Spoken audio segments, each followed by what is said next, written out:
அஸ்ஸலாமு அலைக்கும் வரஹ்மத்துல்லாஹி வபரகாத்துஹு. அல்ஹம்துலில்லாஹி ரப்பில் ஆலமீன். எல்லா புகழும் தூணின் ஜீவான் படை தேக இறைவன் அல்லாஹ்வின் ஒருவனுக்கு அல்ஹம்துலில்லாஹ். நம்ம சூரா முஸம்மில் பார்த்துட்டு இருந்தோம். முதல் 2 வசனங்கள் கம்ப்ளீட் பண்ணிட்டோம். இன்ஷால்லா இன்னைக்கான வகுப்பில் அடுத்த வசனங்கள் வாங்க பார்க்கலாம். அஊது பில்லாஹி மினஷ் ஷைத்தானிர் ரஜீம்.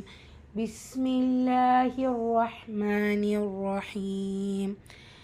نصفه أو انقص منه قليلا أو زد عليه ورتل القرآن ترتيلا. மூன்றாவது வசனம் பாருங்கள். ஸ்வாத் சுக்குன் பச்சு வந்திருக்கா ஹம்சுரை சட்டம். இந்த இடத்துல மத்தை தொடர்ந்து அடுத்த வார்த்தை தொடக்கத்தில் அலிஃப் வந்திருக்கு. ஸோ இந்த இடத்துல நீங்கள் மது முன்ஃபசில் 4 ஹரக்கத்தளவு நீட்டம் கொடுத்து ஓதுங்க. நூன் சுக்குனுக்கு அப்புறமா காஃப் இருக்குது. இஹ்ஃபா நூனை பாதியாக மறைச்சி குன்னா செஞ்சு ஓதணும். அகெயின் ஸ்வாத் சுக்குன் ஹம்சுரை சட்டம் காட்சி வெளிப்படுத்தி ஓதணும். மின்ஹு நூனுக்கு அப்புறமா ஹ. ஸோ இது ஹார் உள்ளதை உள்ள மாதிரி ஓதணும். குன்னா செய்யக்கூடாது. காஃப் அள்ளி நேரத்தை அதற்கான உச்சரிப்பு கொடுக்கணும்.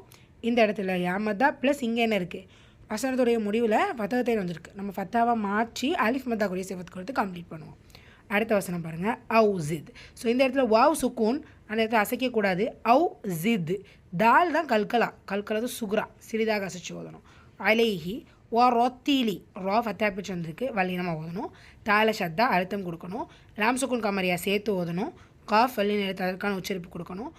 ரா சுக்கூன் பச்சு முந்தைய எழுத்து தொம்மாவில் வந்திருக்கிறதுனால அந்த ரா சுக்கூன் வல்லினமாக இருக்கணும். அலிஃபில் சொகீரா இருக்குது. அலிஃப் சொகீரா 2 ஹரக்கத் நீட்டம் கொடுத்து ஓதணும். ரா சுக்கூனுக்கு முன்னாடி ஃபத்தா. ஸோ இந்த ராவும் ஹெவியாக தான் ஓதணும். தர்த்தீல வசனத்துடைய முடிவில் அலிஃப் ஃபத்தத்தை வந்திருக்கு. ஸோ நம்ம ஃபத்தாவை மாற்றி அலிஃப் மத்தாவுடைய சிஃபத் கொடுத்து கம்ப்ளீட் பண்ணுவோம். ஸோ ரிப்பீட் பண்ணிடலாமா? பிஸ்மில்லாஹிர் ரஹ்மானிர் ரஹீம்.